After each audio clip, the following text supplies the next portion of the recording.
setting the intention. Wherever you're at in your publishing journey, I want you to get some value from this training. And that's why I'm doing it. I want to save you time and disappointment. My values are freedom and alignment. And the reason I'm sharing my values is because it infuses everything that I choose and everything that I do and the people that I work with and the trainings that I deliver.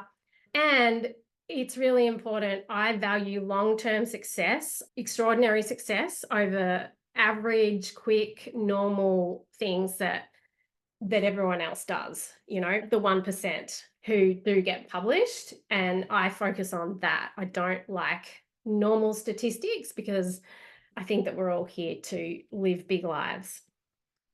Thanks, Kelly. Appreciate that. And quality work and big picture thinking. So, that's really why I'm laughing at this crazy webinar situation, because in the scheme of things, it doesn't really matter, but I'm always looking to grow. And that's why I'm stretching myself by doing this live webinar. Okay, so best-selling books. Succeeding in publishing is really like the Olympics of writing, and it irrevocably changes your life and your identity. So if you think about the word author, it is an identity. And once you are an author, you're never not an author again. And once you're a best-selling author, you're never not a best-selling author.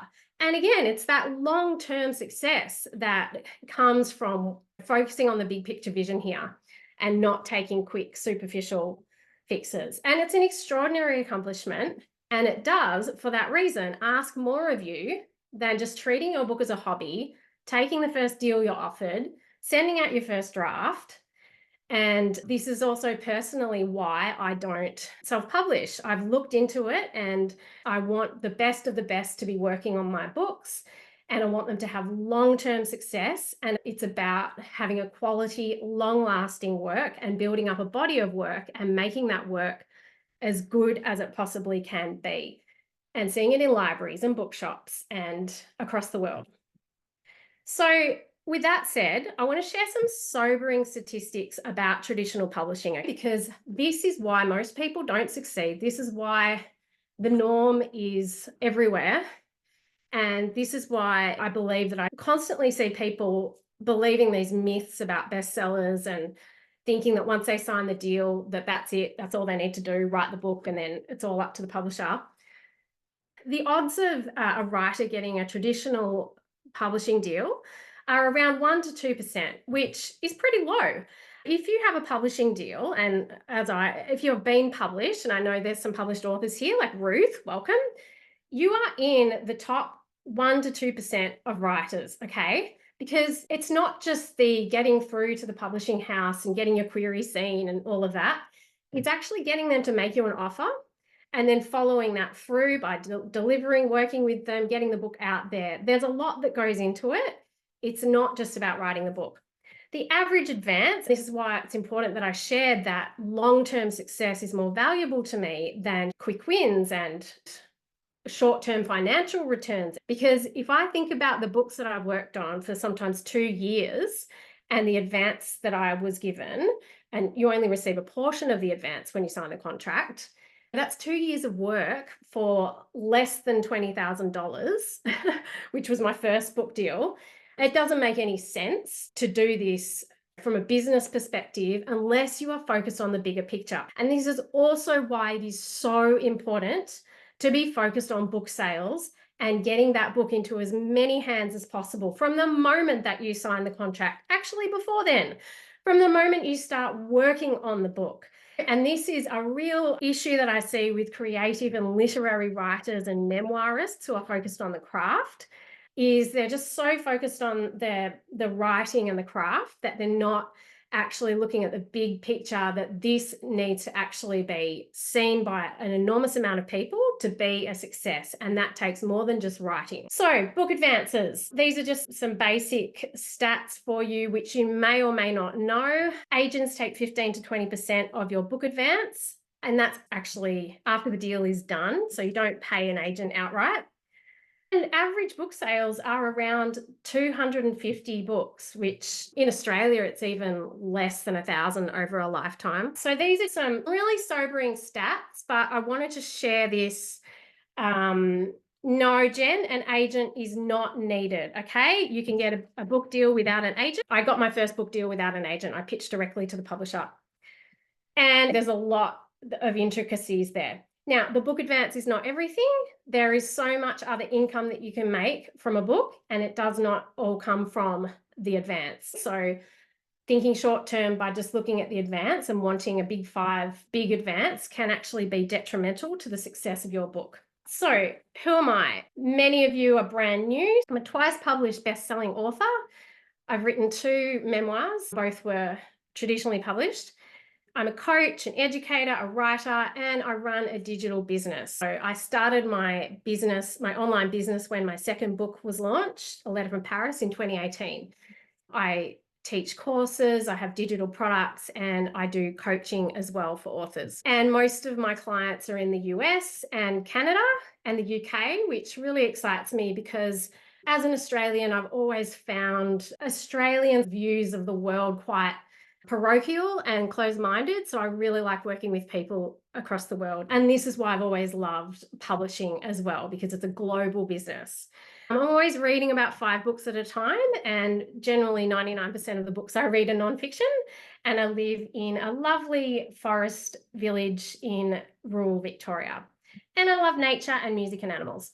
So today, I'm going to show you 4 things that you need to know, both to get the book deal and to make it a bestseller, and 4 really common myths in each of these areas. I'm going to be sharing examples from different types of nonfiction. I'm going to start with the term bestseller because it's kind of a weird term and a lot of people don't understand what it actually means. So a bestseller really, in terms of the numbers of books that need to sell to reach bestseller status, depends on the country. So in Australia, a bestseller is actually a book that sold over 5,000 copies. But in the US and Canada and pretty much everywhere else in the world, it's a book that sold over 10,000 copies. So you can say best-selling book if you have sold, I've always believed it was 10,000, but because book selling and publishing is a much smaller industry because of our smaller population in Australia, it's actually, to sell over 5,000 copies is an enormous achievement, and it makes you can say you've written a bestseller. Now, bestseller lists are very different. So you might see things like the Sunday Times bestseller list or the New York Times bestseller list. And the way these are aggregated, the way books reach a bestseller list, such as the Globe and Mail in Canada, Australia doesn't even have a newspaper bestseller list. We have the Bookseller and Publisher, which is a subscription-only publishing business newsletter, but we don't have a bestseller list, newspaper list. We have readings and bookseller lists. Anyway, these are aggregated from the top retailers and the calculations that they make. Often, if you want to get on a bestseller list like the New York Times bestseller list, it is very much dependent on your first week's sales in that category of nonfiction that you're writing and how many copies the competing titles have sold. So for example, I know an author who sold something like 5,000 copies of her book in the first week, but it was the same week that Harry's memoir Spare came out, so she didn't even have a chance at the bestseller.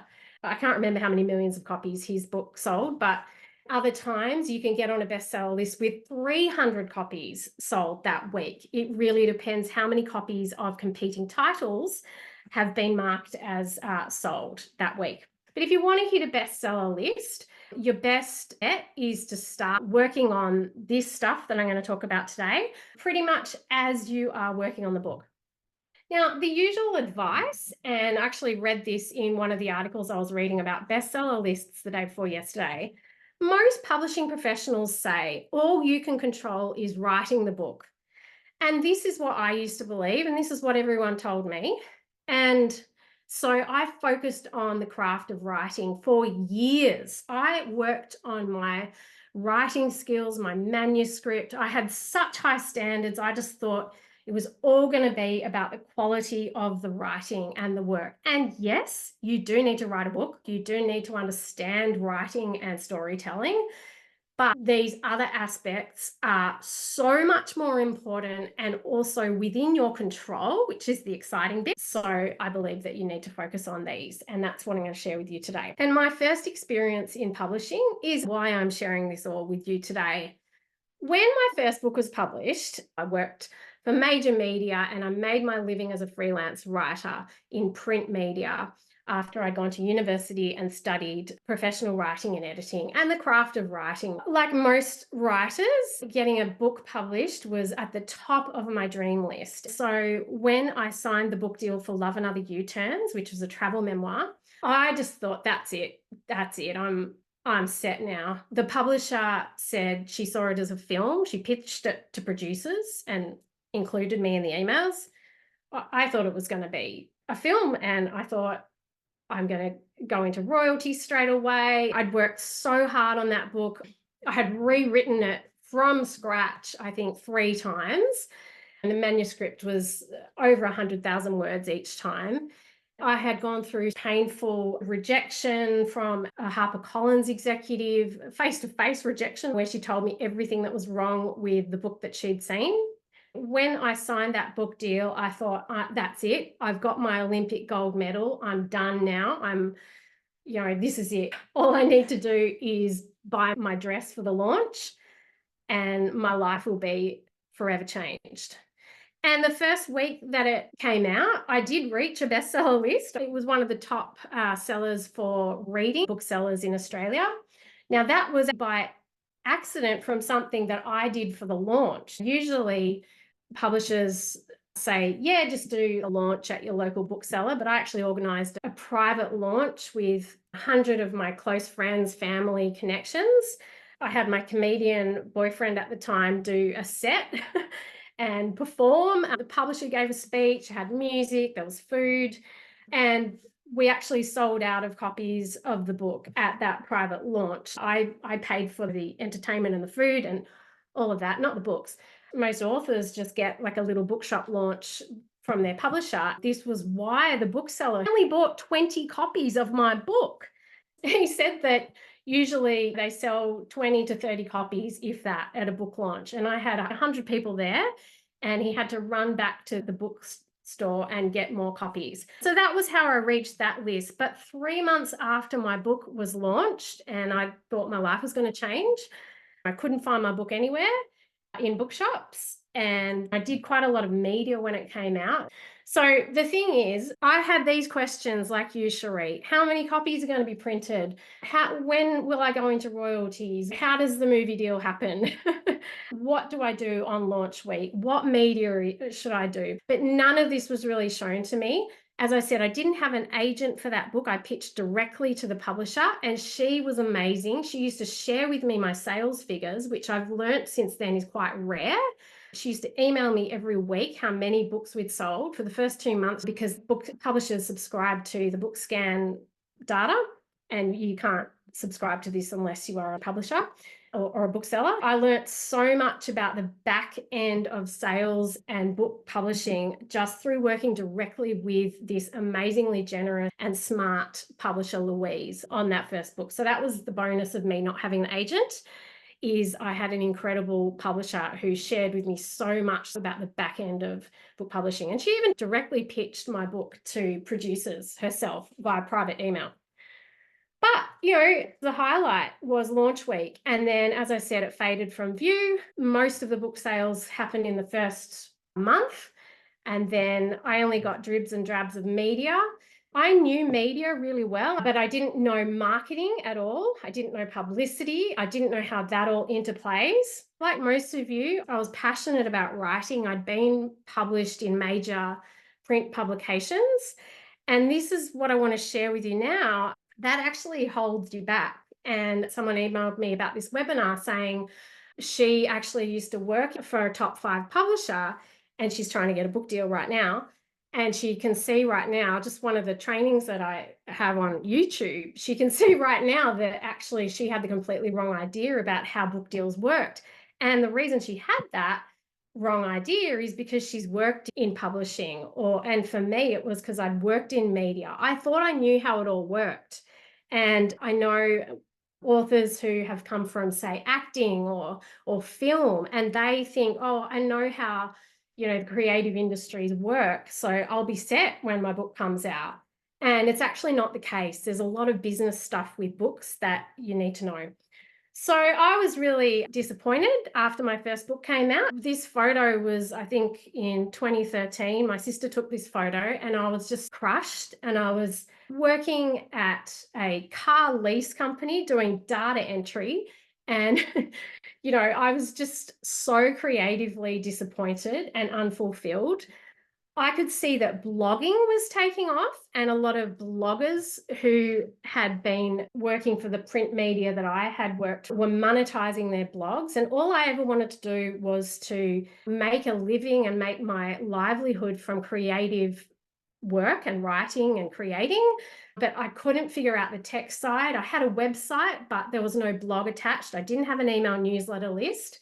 I couldn't get a blog attached to my website. I felt like I was too late. I could see the digital revolution changing absolutely everything, as in I lost about 10 regular sources of freelance writing income in the same month.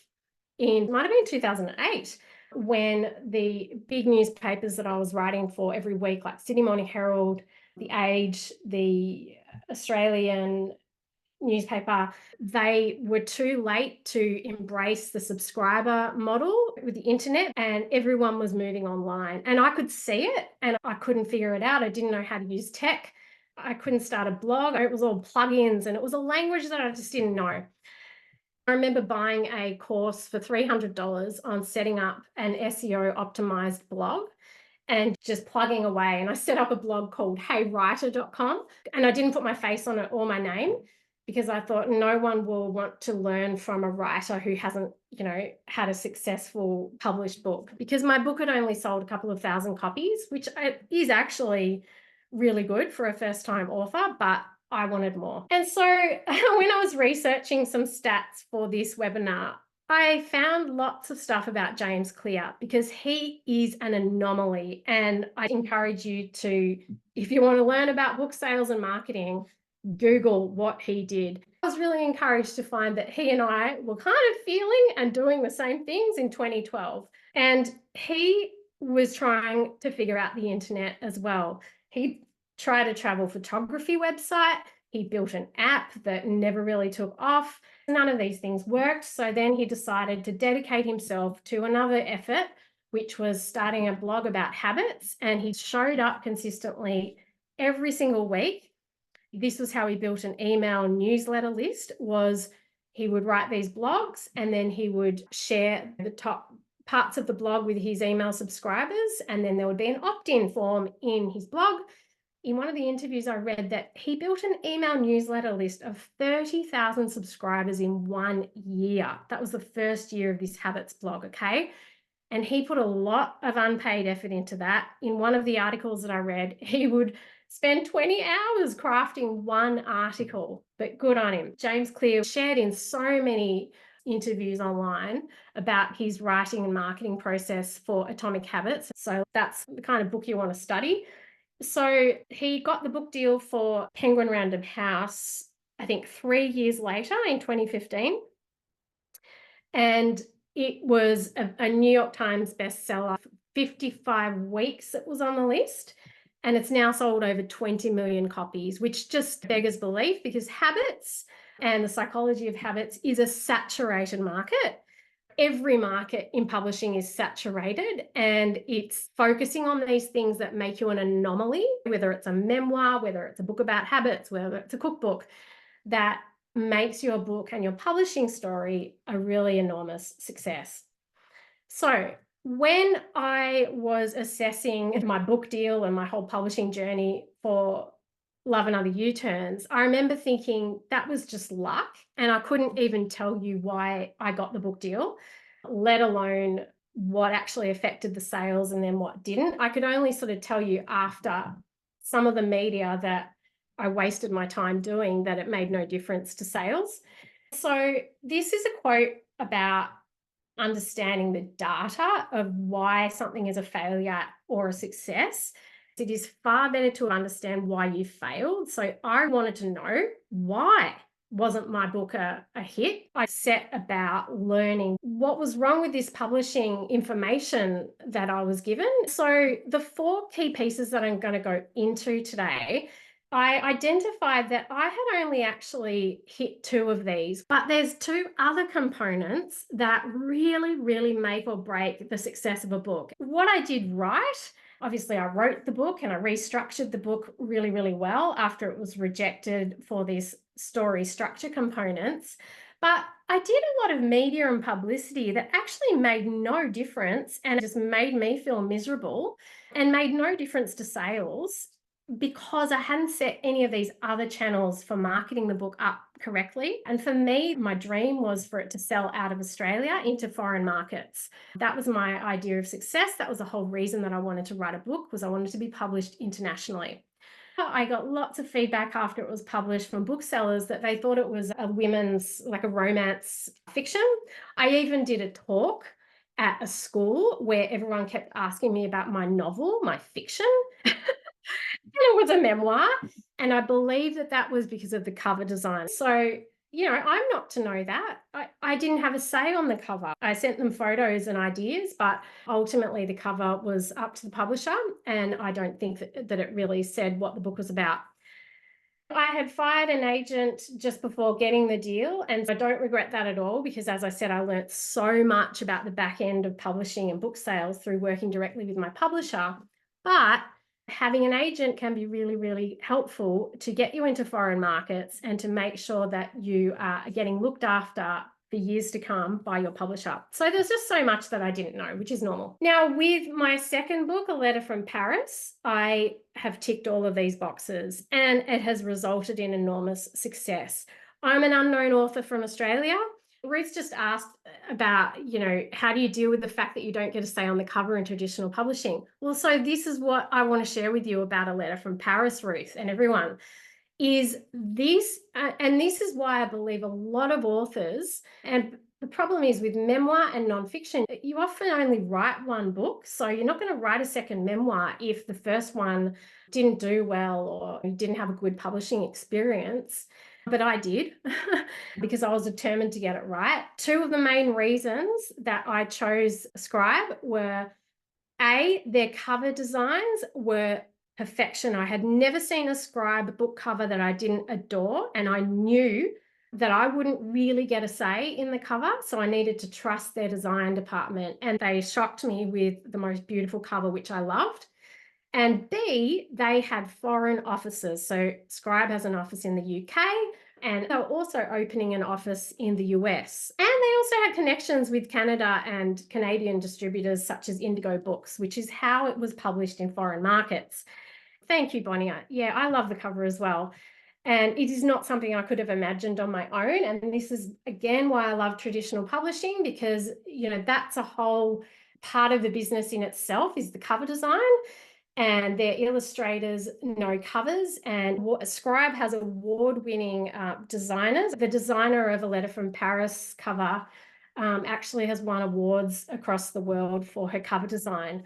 And this is the thing, it's about knowing what you can push back on, knowing how to push back on things, knowing what is within your control and what isn't before you sign a deal. So, what other covers have Penguin produced in your category particularly? But that's not the only thing that impacts book sales. Even if you have a bad cover, you can still reach bestseller status. And it's about the interplay of these 4 aspects. So I was really glad that I spent so much time, like James Clear did, figuring out the internet and marketing before I wrote, pitched, and sold A Letter from Paris, because it's not about luck. And A Letter from Paris was a bestseller in Australia on its release. I did an interview with the BBC in London, which was broadcast early. So Scribe, I still get shivers remembering this. So Scribe released the UK edition the same week as the Australian edition, which was just extraordinary for me because, as I said, I'd always wanted to be published internationally. It was stocked in Shakespeare and Company and all my favourite bookstores in Paris. It was reprinted in the US, an audiobook.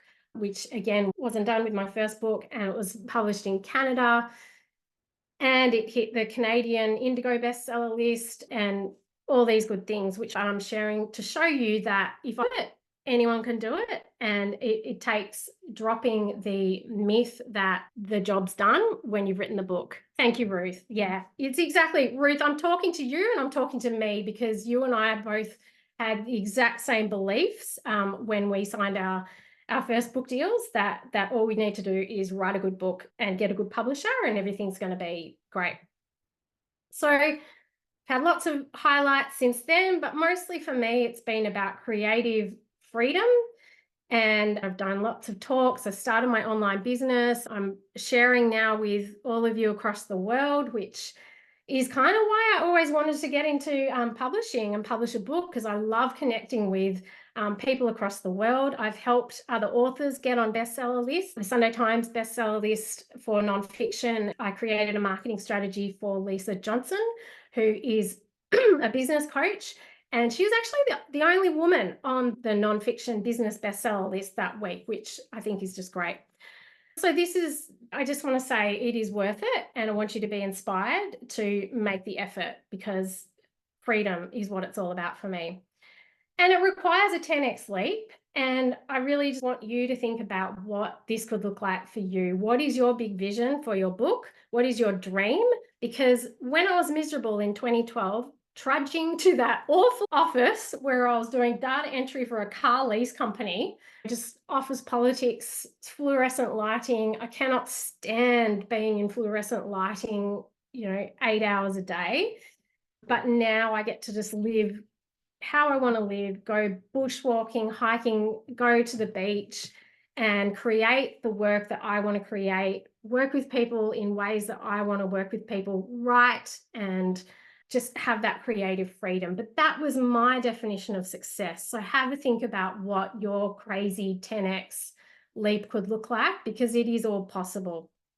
All right, so the first key to success in publishing, these are some memoirs that have become bestsellers and also become films. The very first key is to follow a best-selling story structure. Now, I'm not going to spend too long here, because I've done so many webinars and masterclasses on the structure of a best-selling book, a nonfiction book. But the really important thing to take away is that it's not so much about the writing, because if you're like me, you are a professional writer, or you've studied the craft of writing for years and years. You don't struggle with the English language, but it's the structure of what makes a compelling story that matters. And this is what best-selling authors do and know. It's a very simple structure. It's a very compelling structure. And I actually have it down to 6 key principles for the framework, whether it's a memoir or a nonfiction book like Atomic Habits or Make Money Online, which was Louisa Johnson's book, or The Barefoot Investor, which has been on the bestseller list in Australia for I don't know how long. Whatever you might think of that book, it's not about the craft of writing. You don't have to be an extremely literary, incredible writer. If you can understand the structure of how story, even when it's a nonfiction, how story sells a book, or how story engages people on a psychological level using these 6 components, then you can hit the bestseller lists. So if I look at any of these titles in each of these categories, we've got memoir here, we've got health and spirituality blend, Atomic Habits, which is self-development, I guess you'd say. Make Money Online is business. The Barefoot Investor is business and finance. Daring Greatly is psychology and self-development. You can clearly identify what category they sit in the market. Do you know specifically where your book, if you're writing a book right now or trying to sell it, do you know where that sits? Because you must know this if you are even going to start the pitching process, okay? Because this is going to help you a lot. This is the first thing you need to do. Get crystal clear on, they're called comp titles, COMP, comparative, I think it is, or competitive. Because this is what will help you structure and position that book in the market. So you might find that what you thought was the category is actually not the category. So this was a problem that I had with A Letter from Paris, and why I'm sharing this with you is I'm so glad that the first thing that I did before I wrote the draft, and this was a process while I was compiling the book proposal and the pitch documents, was I needed to find comparative titles. It took work to find a memoir that involved telling someone else's story and blending history with that. But once I found a couple of really good comp titles, it just unlocked the structure for me so much. Okay, so find your comp titles. So the reason you need to know where it sits in a bookshop and the structure and the comp titles is because when someone picks up a book, sees a book, looks at the cover, when you look at these books, when I look at these books, whether it's online, in a pop-up ad or on a page, I know who it's for. I know straight away what this book is about, and the who that it is written for is crystal clear, as in I know straight away. We make decisions about purchases in less than a second. I know straight away whether that is for me. And that's what the audience, the readership, the buyer needs to know. They need to know what this is so that they can make a good decision about whether or not they're going to buy it and what it's about. So the story needs to be clear. So with Wild, my copy's actually got the boot on the front. It's a hiking boot, and it's very clearly a memoir. And I knew that it was going to be about a journey. I straight away knew that it was for me. So memoirs that make it to screen, they follow the 6 best-selling story principles. What are these 6 best-selling story principles? I call them the 6 story codes. These are stories that sell. The first one is the hook. This is the most important thing. The hook needs to be clear from the cover, obviously. It's timely, it's fresh, it's new, it's an angle, it is a pattern disrupt. And it is something that has never been approached in this way, in this extreme way, in this shocking way, in this unusual way, this unique way. It also meets the requirements for its category. It has a very compelling and relatable friction point. So in psychology, humans are driven to move towards their desires and away from their fears. And that is really made clear in the structure of the story. It's relatable. I'm just going through these 6 principles really quickly. It's relatable to readers on one of the 4 major survival themes: health, love and relationships, money and financial survival, and power and status. And it follows a proven narrative structure that makes it easy for people to process the story on an unconscious level. It keeps us reading, hooked, and following through the end. Lastly, it speaks to the collective unconscious through archetypes. Super important.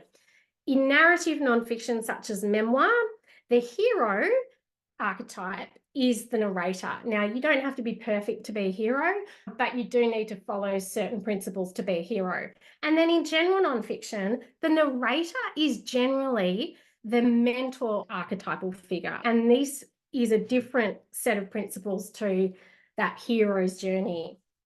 The really important thing to remember here is that it's not enough to write the book. You need to know the psychology of how humans consume story. And I use those 6 compelling best-selling principles to both write books and also to teach storytelling, because I believe that the structure of story is not taught as much as it should be.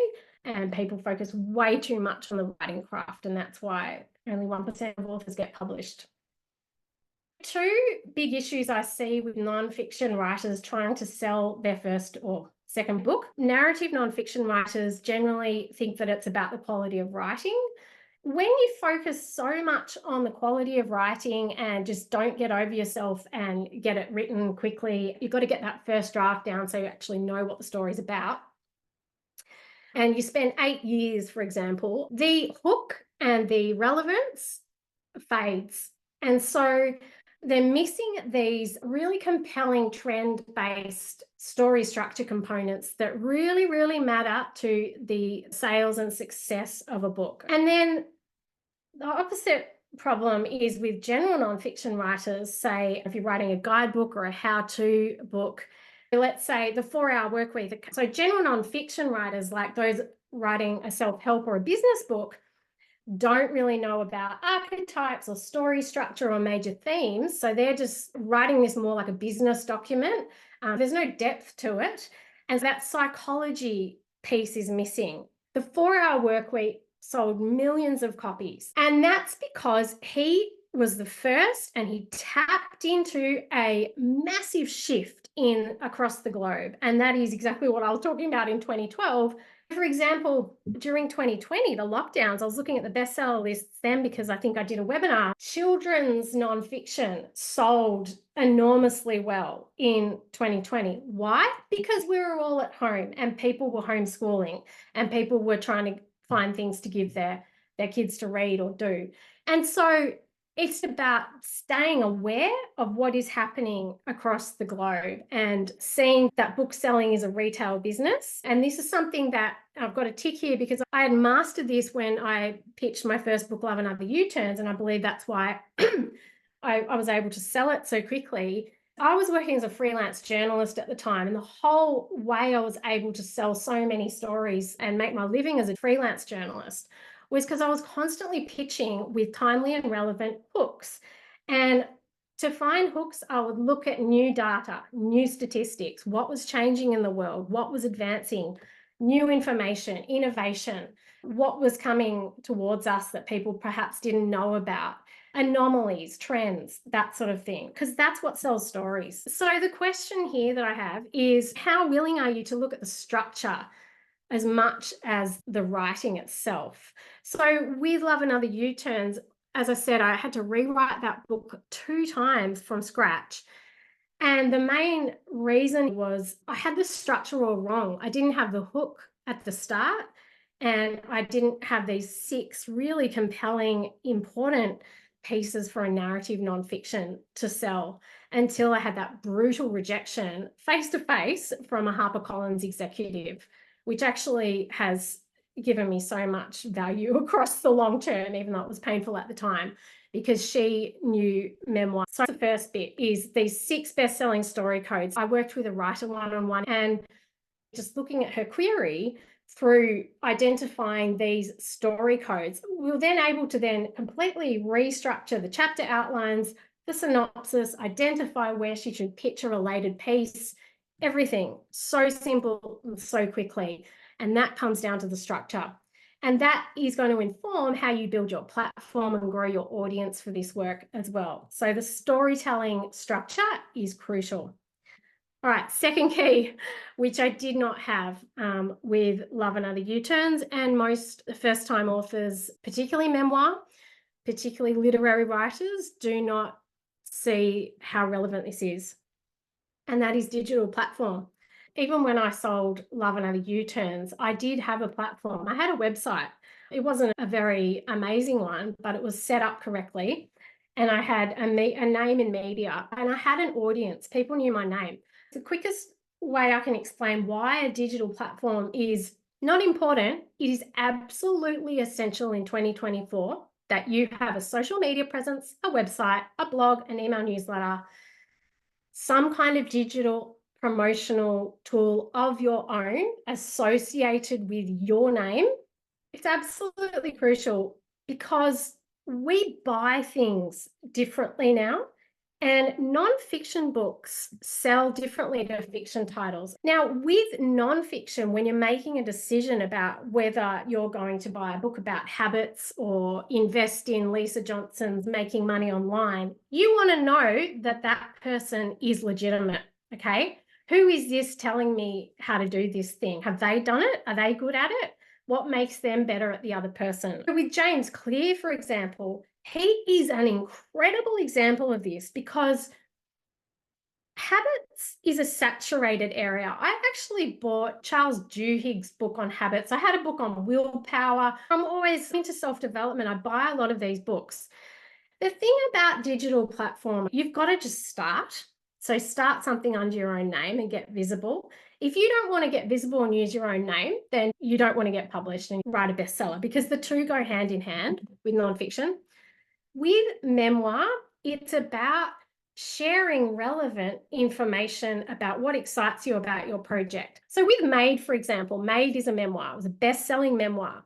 When that book was signed with a big publisher, she had a blog. She was working as a cleaner, a maid in the US, and also I think studying writing at university when she got that book deal after the BuzzFeed viral essay. And she was blogging about the writing and also the work. This was her life. This was stuff that was important to her, and this was relevant and interesting information about the projects, the people that she was interacting with, the things that she was passionate about. You just need to write about things that you care about. And I'll tell you my own example. I didn't have an email list when I was getting the deal for A Letter from Paris, but I was sharing on my personal social media channels, which were public at the time, stuff about the research I was doing at the library, stuff about France, about my interactions with historians, and really interesting stuff that I was finding out about my dad, stuff that was exciting me. I was sharing about my life related to that project. And then in the writing piece, so writing a blog, in terms of if I would look back now and go, okay, how could a blog lead to that? I would be basically, those social media posts would be blog posts, and I would be sharing really exciting stuff that I had tried or done in that process and that journey to uncover my father's life, my late father's life in France and during World War II. So for instance, going to the National Archives in Canberra and finding out all this stuff about my uncle, it excited me. And it's about sharing what is important to you. And that's how you find your audience for your platform. It's not about being fake. It's not about being superficial. Right now, I'm speaking to you all and I am on a digital platform. This is me building my digital profile, building my digital platform. But it is really about connections and relationships. And I'm opening myself up to the world because I believe that this work is important and people need to know. What excites you? That's how you find your audience. What excites you? What did you never know until you started this project? That's how you start building your platform and your audience authentically. And it's so important to nonfiction book sales because people make decisions about a book in the nonfiction category based as much on the author as the writing. And this is why the book proposal is so different for nonfiction to fiction and that whole sales process. So just think about it as relationships, okay? What if you were just building up your connections with aligned and authentic friends and fellow human beings, okay? These are the people that will want to read your book. These are the people who will buy your book. These are the people that will get excited with you. And this is exactly what James Clear did so well. And he gave value. And just think about it, it's giving value. You're just trying to share what excites you about this project. Carolyn's asked, what if you want to publish a memoir with a different last name and write about other things? Yeah, I don't think that you can do that. You need to use your full name, okay? That's as simply as I put it. You need to be easily searchable. I saw this post from a really great literary agent last night. She was saying when she looks at a query, she's going to look at the quality of the writing and the story. And then the next thing she's going to do is Google you. And she's not just going to do a quick Google. She's going to look at what you've written, who you are. Does she want to work with you? Because this is a relationship. An agent, a publisher, even someone reading your book, they're investing their time and attention on what you have to say. In a nonfiction book, you know, you're sort of their leader, I guess, and they want to know who you are. So that's why you have to put your name on your blog. Jen says, is it bad to say you're writing or have written a book? You can say you're writing a book, just don't say you're an author or you've got a book on your blog or your website until you've actually been published. So that's those two things. You need the story that sells and you're following those structures, and you also need a digital platform. And this is what I didn't have set up, and it affected both the launch and the long-term success of my first nonfiction book. And this is how important it is to start now. Just set up a website right now. And if you can, try to start building a social media, just one channel, just start one channel under your name. When Love and Other U-Turns came out, And over the following 6 months, I received, I think, 200 emails, personal emails sent to my, because I didn't have an email list, remember, and I didn't have a blog. I had no way for people to openly comment or share anything about the book with me as they were reading it. They had to send me a private email, which is actually kind of, not many people take the time to do that. So I received about 200 emails, which means that, statistically about 2,000 people wanted to email me, because going to the effort of personally emailing an author, I had a contact email on the front page of my website at the time, but I didn't have an opt-in to anything. If I had been able to share that feedback, all of those emails were just beautiful, lovely comments about how similar they felt about certain aspects of what I describe in the book. It was all just feedback on the book and the journey. It was a travel memoir about traveling around Australia and outback with my comedian boyfriend, and it was about letting go of material things. If I had been able to share those comments, that social proof, which is a marketing term, I am absolutely sure that my book sales would have been 10 times bigger than they were. But those emails are just now with me. I'm not going to go and screenshot them and share them now, because I'm not promoting Love and Other U-Turns. And the most important thing you need to remember about this publicity and marketing piece, because publishers are publishers, they're not marketers. They have a marketing team. The top titles that they're promoting might have a $1,000 marketing budget. So the author, you, is the most important person to market your book. And the crucial time to market your book, so sharing all that social proof, getting buzz, because people need to see something at least 7 times to remember what it is, recognize it, unconsciously process that it's important and that lots of people are talking about it. The most important time for that is as soon as your book comes out. And this is why Jen, who asked, is it bad to say you're writing or have written a book on your website? This is why you don't go sharing, the name of your memoir, your book's coming out next year, before you even have a publisher, before you even have a pre-sale link, before you have any of the material where people can buy that book. If they're clicking or looking and it's not going anywhere, then you're losing that opportunity. And it also does the opposite in marketing terms. It sends a message that you can't be trusted. So you've got to do that marketing stuff and building the platform before the book comes out. And then, because when it comes out, you want to be sharing that social proof among your audience so much. It's also not just about sharing the social proof and the buzz. Book sales are amplified by this digital platform piece. And I run an online business. I think I've spent about $200 on ads in 6 years of running an online business. All of my people, and pretty much everyone who's here that's bought one of my courses or done coaching with me, has come from organically searching for what I have to share, teach, give. That's because of this statistic that I found actually last night. Forbes was talking about content marketing, and people who are just searching across the internet, 51% of content consumption comes from organic search, and that is someone Googling what the topic or you or anything like that. This is why I was saying use your own name. You've got to capitalize on all of that organic internet stuff. And this is, again, why book selling and publishing and book sales has changed enormously over the last 10 years. Extraordinarily. It's all, the majority of the sales piece is coming from internet marketing, which is content marketing and digital marketing. And this is why platform matters so much.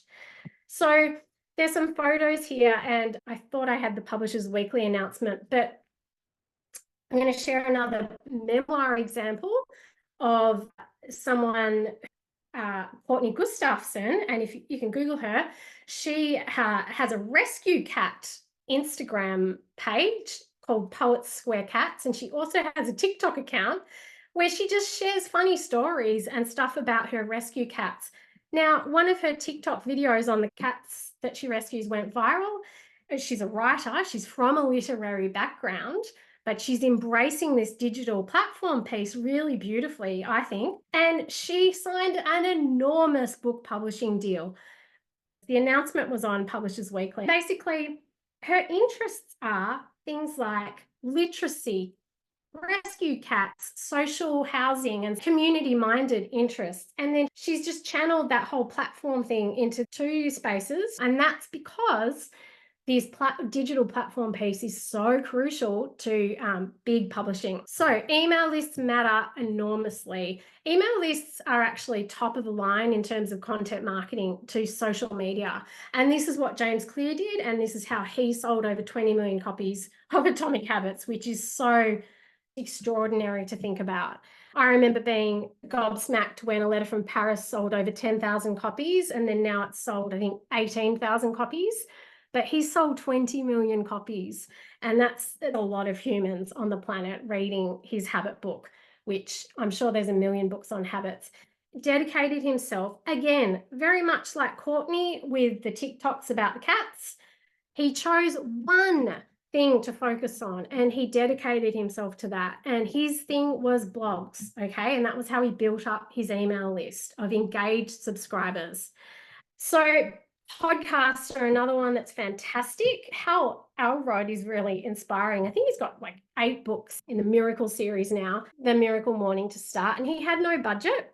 So again, this is the thing. Don't use the excuse of your publisher hasn't given you a marketing budget, because if you understand how powerful digital content is to amplify your message and your platform, and you just go all in on one channel that you can dedicate yourself to and enjoy to build up that base of audience and interest and engagement, you can write a bestseller, okay? You can publish a bestseller. So he dedicated himself to podcasts. He was like, okay, I've got no money, no platform, no email list. I am just going to go nuts pitching myself to self-development podcasts. He did 300 podcasts over 3 years, and he actually shares the data in his book called The Miracle Equation, if you want to read it.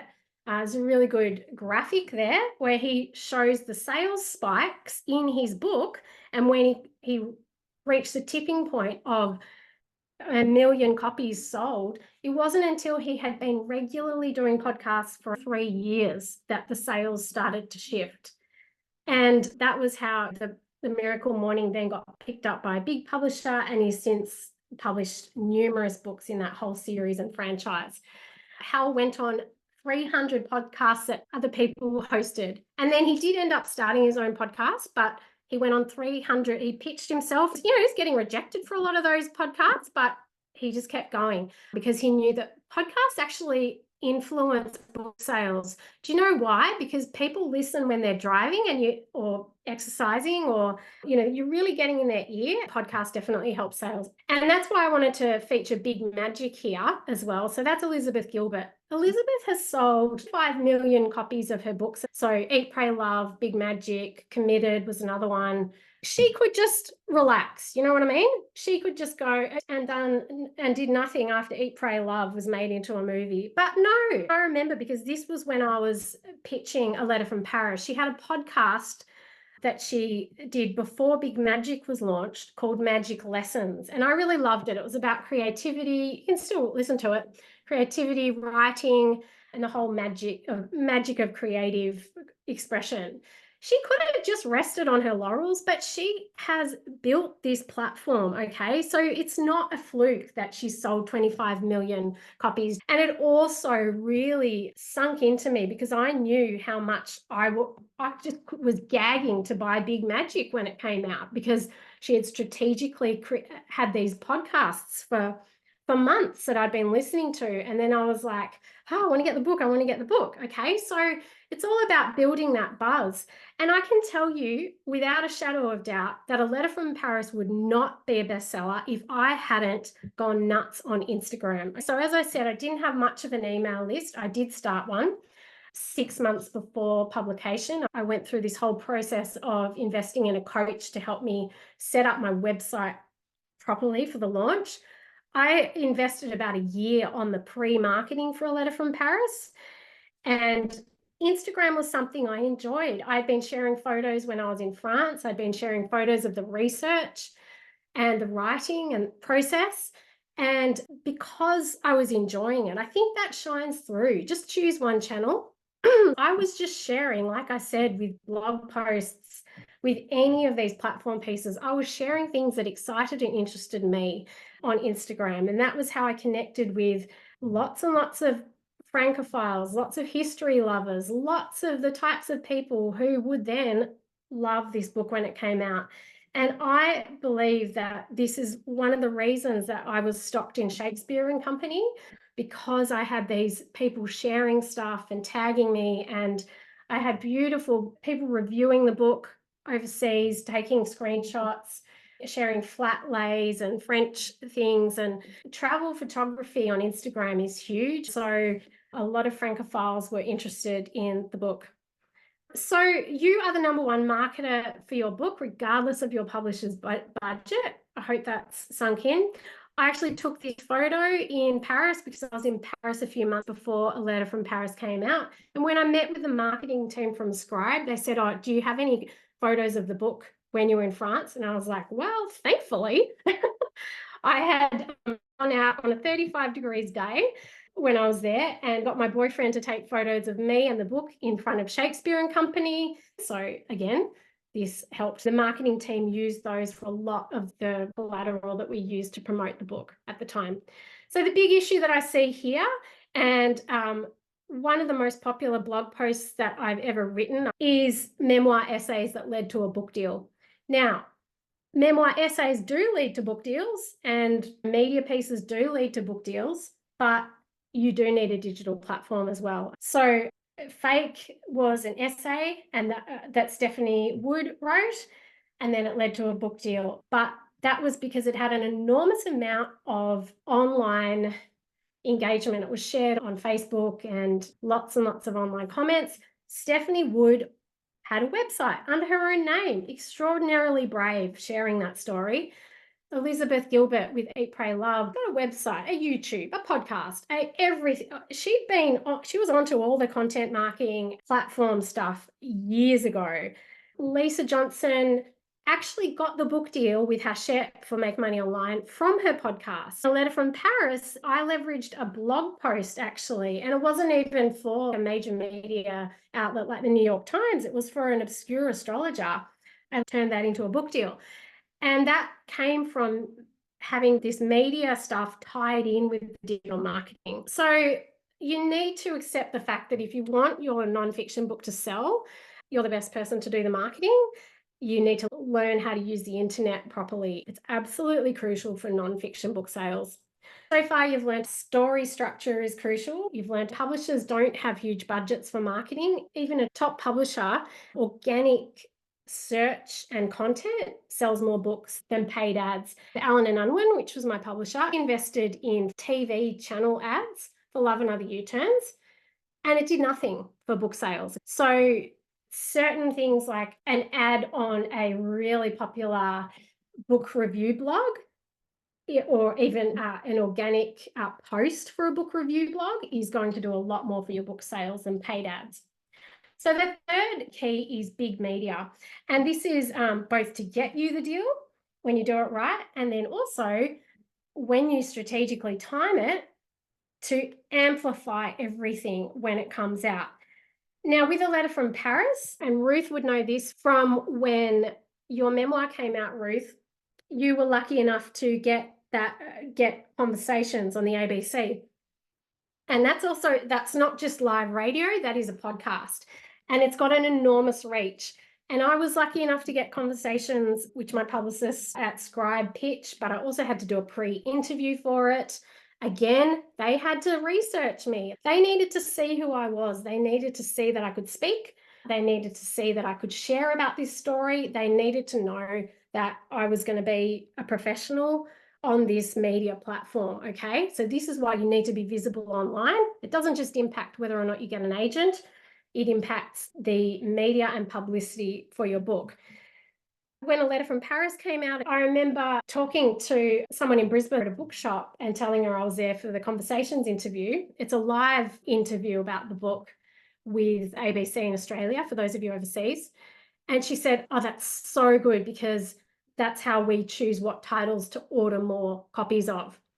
This is really crucial to know what media actually affects book sales. With my first book, Love and Other U-Turns, I did every radio interview that I was invited to do. I just thought all publicity is good publicity. Some of them didn't even mention my book, or even my name, or it was about football, or it had nothing to do with my book. And I was investing my time and my energy, or it wasn't recorded, or there was absolutely no effort made. Certain media is really, really crucial to the success of a book. Now, the reason I'm sharing this, because you can affect this in some ways by not sharing that you have a book when it's not published yet on your website, by being visible online, by not sharing certain things at the wrong time before everything's set up correctly. But you also need to understand hierarchies are decided in media based on circulation and reach. So, for example, when Love and Other U-Turns came out, I almost lost the biggest one that my publisher had got me at the time, Life Matters with Richard Fidler, which was just below Conversations in terms of the reach and how it affected book sales. I almost lost that because I had said yes to a friend who worked on a competing broadcast or show. So you need to be very careful with the timing here, with what you share, and you need to do this stuff in close conjunction with your publisher, or you may lose the deal and also lose the media. Must be really, really strategic. Now, Stephanie Wood, who got the book deal for Fake from that viral essay about her really, really timely experience, again, tapping back to that story structure, best-selling trends piece.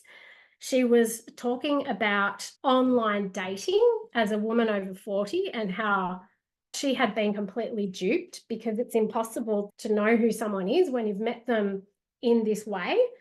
And that was sort of the first time we had seen a really shocking true story about this. You know, this was years before Dirty John was a series. She then had to get the book proposal and all the stuff together very, very quickly to turn that into a deal, because turning a media piece into a book deal does not come from doing 10 articles on your topic or getting 10 essays published. It comes from one piece at the right time, and you have to have this other stuff set up too. So the media has to be strategic. I've shared how I almost lost some really crucial media for Love and Other U-Turns because I was going to say yes to everything. And also, when we landed the BBC World Service interview for A Letter from Paris, that actually meant that they released the book in the UK. I mean, that's incredible. That's the power of a really widely circulated podcast. That was a podcast that was available on replay. And they replayed the Conversations interview 2 years after A Letter from Paris was published, and I saw a massive spike in sales, and it hit the bestseller list again on Amazon. So podcasts, radio, and media, when it's done right, is huge. But the most important thing you've got to master here is the timing. So don't tell too much of the story. Don't say you're an author or this is from your book. A publisher will not want your book if you publish an essay and say, this is the first chapter of my memoir. It's already published in their mind.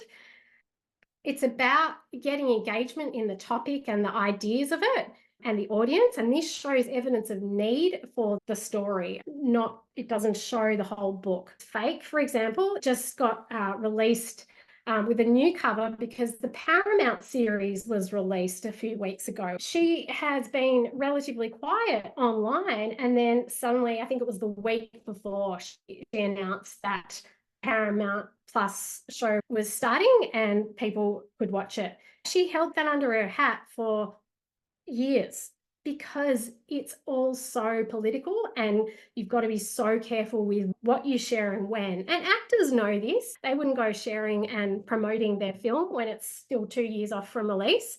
But I think with writers, you've got to understand this media piece is so crucial with the timing. I got the deal for A Letter from Paris and then almost lost it because of this big media piece.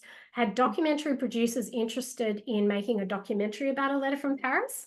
And then the top 5 publisher who made me an offer then said, we won't want to publish the book if they've already broadcast that documentary. So I had to make a decision. Do I do this documentary, or do I work on pitching the book? And I chose the book because I always wanted to have another book successful.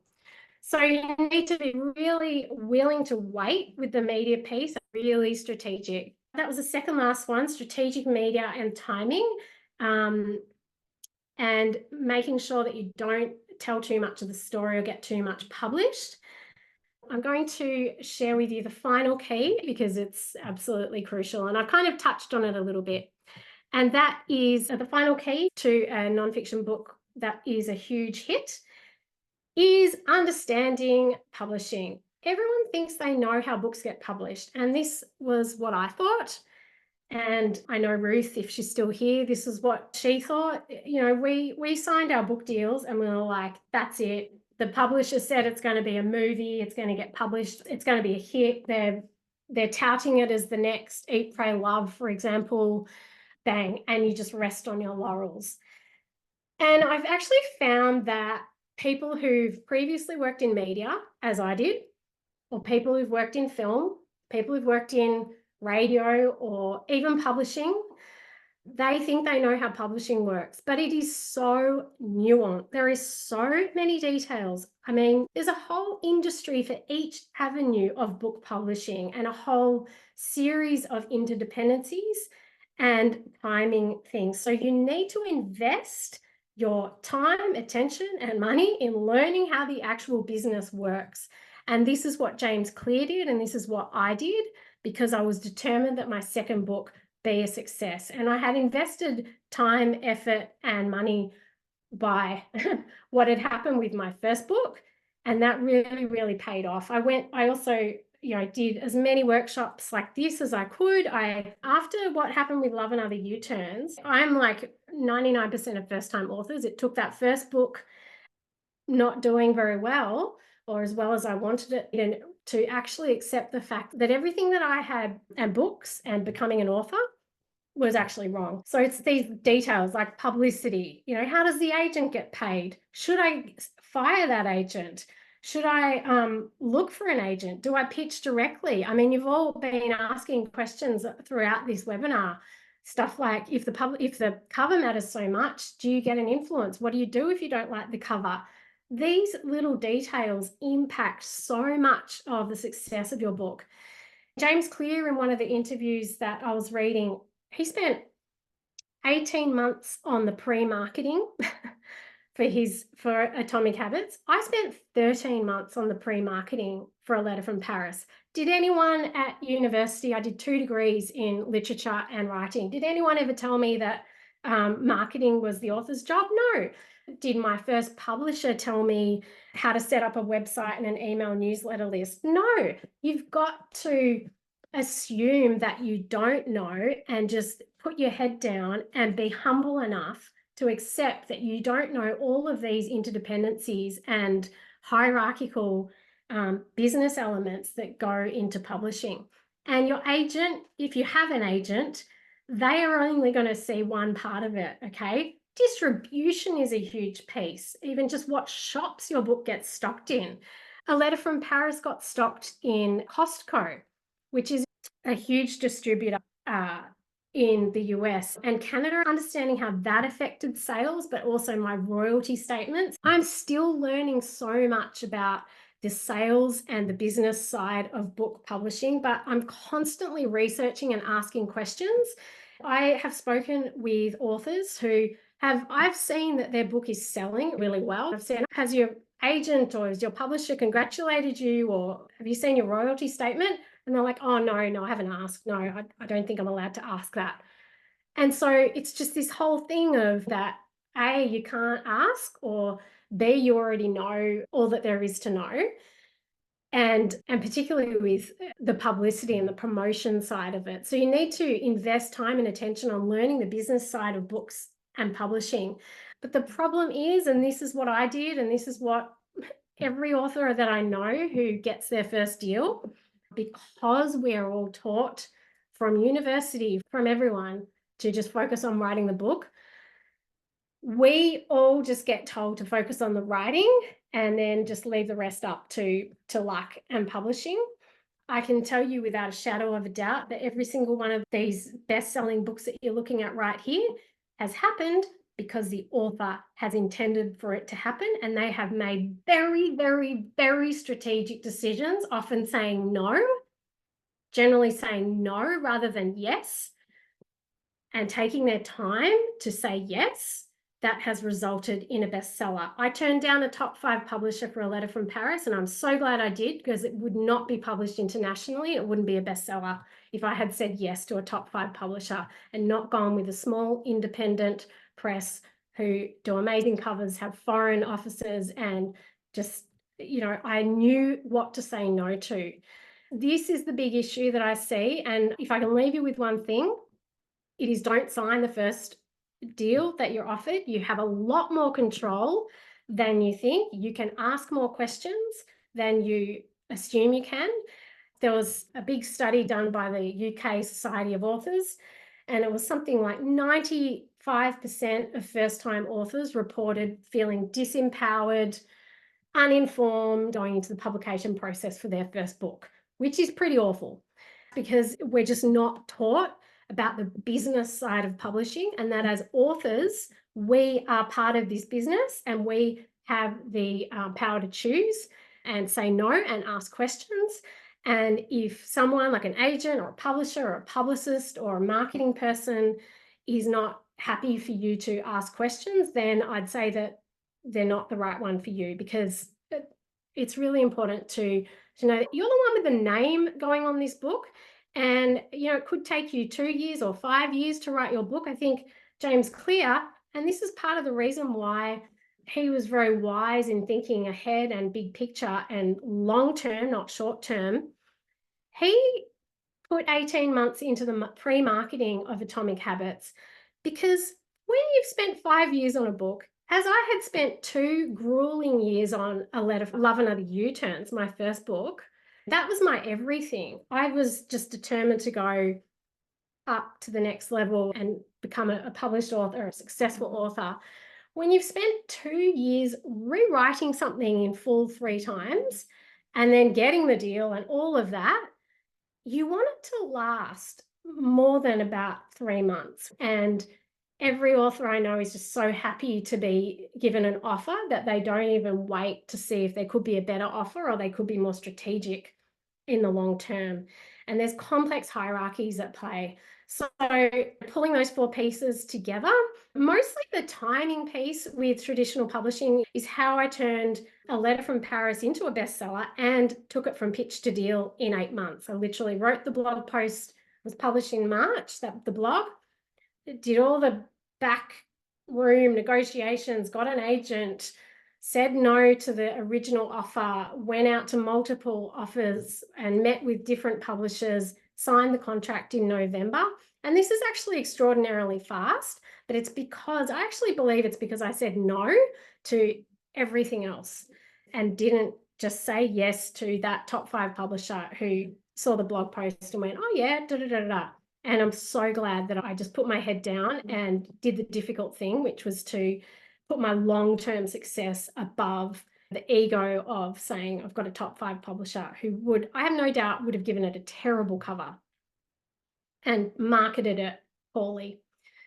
I spent a year on the writing. I actually spent a lot of time on the research before the writing. I'm sharing this because sometimes timelines are really helpful for writers. I had a lot of questions about timelines when I was working on my first books. I spent 13 months on the digital marketing platform piece and firming things up with media in that way, okay? So I invested in a marketing coach who was also a life coach and a business coach. She showed me how to set up my website for a personal brand, because that's what an author, a nonfiction author is. And she taught me, I remember having to ask her to explain 3 times what an opt-in page was and to show me what it was, because I couldn't set up an email. I had no idea how to set up an email list. I did it because that was who I wanted to become, and I was determined that this be a success, and I knew that it was up to me. So I invested my own time and money in learning this stuff. And then it paid off. What I see as success with all of this, what I see as success here is that I am creatively free, which is what I always wanted to be. And I wasn't when Love and Other U-Turns was published. So this is really why I've shared this with you today. If I can do it, you can do it. So that's pretty much it. I want to stop sharing and talking and just ask you what your top takeaways are, if you have some questions that I can answer before I sign off. Krista says, thank you so much. I've been searching for this for years. Your generosity and talents are unmatched. Krista, I'm going to cry. Thank you, Krista. Kelly's got a question. Comps. I've heard that they should be within 1 to 5 years old. Yeah, Kelly. So as I said right at the beginning in the story structure piece, go to a bookshop or look online and find the most recent comp titles in your category and subcategory, okay? So recent, not 5, 10, 15 years old. I think I had a 10-year-old comp title in one of my sales documents, my synopsis, but I pretty much firmed up the deal by then. I had everything else was working. So, I can get away with one not so perfect comp title, but this is how you need to go into some bookshops and look at the category that you're pitching and find recent ones. Michelle, a testimonial is handy back cover endorsements. So this was something that I didn't have time to share. All of the cover from Paris came from my social media connections that I'd made in the pre-sales, in just relationships I'd formed on Instagram with people who love books about France, history of France, photos of France. A New York Times bestselling author, Natasha Lester, she gave me a blurb that I ended up using for the US launch. And that was from, again, this is what the author has to do, the blurbs, the endorsements, everything. I hope I'm answering you as well, Michelle, is asking your fellow literary peers for that kind of thing. So absolutely, endorsements. That's what social proof is. That is why social media is so important for a nonfiction author right now.